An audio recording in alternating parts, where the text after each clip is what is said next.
ஆதிமூல கடவுள் விநாயக பகவானை வணங்கி, என் குலதெய்வம் மாறும் உலகம் ஆசிரியர் அங்காள ஈஸ்வரி அம்மனை வணங்கி, என்னை பெற்ற தாய் தந்தையை வணங்கி, இந்த உலகை ஆளும் நவகரக பகவான்கள் 9 நவகர பகவான்களை வணங்கி,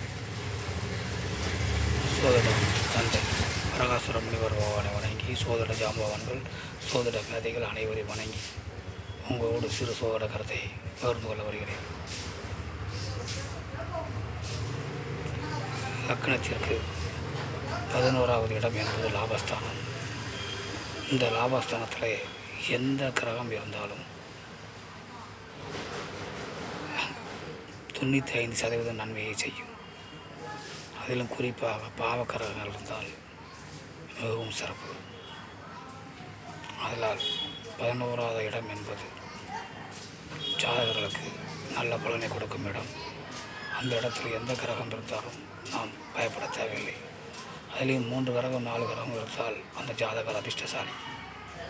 இதை உங்கள் ஜாதகத்தில் இருக்கிறதா என்று தெரிந்து கொள்ளுங்கள். மற்றபடி நாம் அடுத்த வீடியோவில் காண்போம். இதுவரையில் உங்களோடு இந்த கருத்துக்களை பகிர்ந்தமைக்கு மகிழ்ச்சி அடைகிறேன். நன்றி, வணக்கம்.